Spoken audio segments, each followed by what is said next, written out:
Joel, it's Coach Gurney from Rising Star Baseball Camp. This is video footage of you pitching on August 1st, 2014, and we're going to watch it in slow motion to see if there's any mechanical adjustments we can make to improve your performance. And I like how you start with your hands at the zipper position. You do drop them. You get into a very nice balance point here. The one thing I might recommend is keeping your eyes on the target and also limiting the tension in this foot.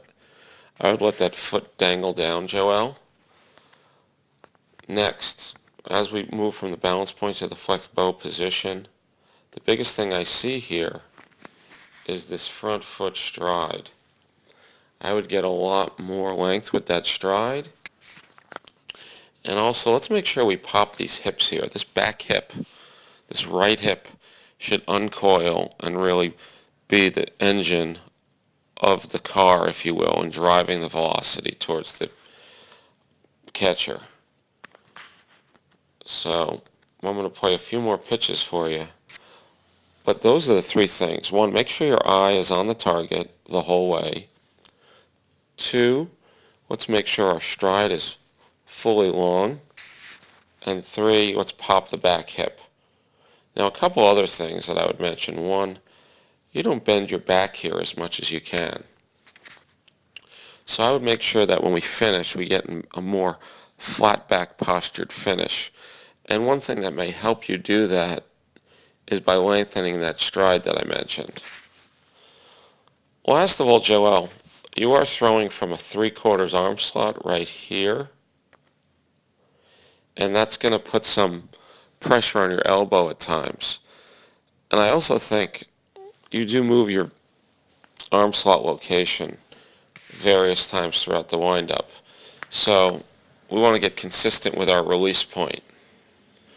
But as we play this in super slow motion right here, let's remember, keep our eyes on our target. 2, eliminate the tension in that foot. 3, let's get a longer stride. Okay, you're landing there and you can go a little further. 4, let's bend our back. You're not bending your back there. You're very upright.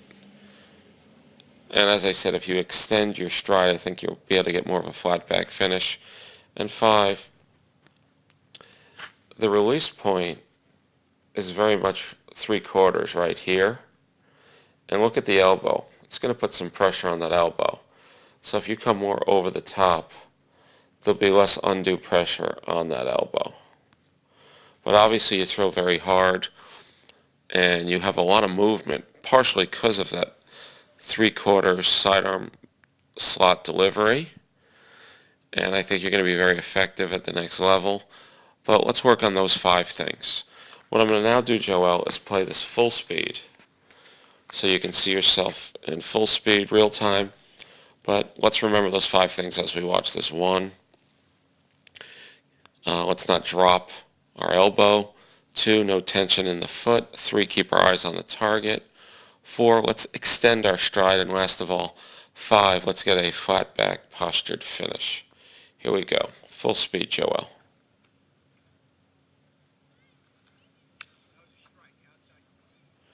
And I'll say this, Joel, all the coaches are impressed with your ability and your love for the game. But if we can clean up these mechanics and get a little more consistent with that release point, I think you'll see a lot more consistency with your location and overall performance in games.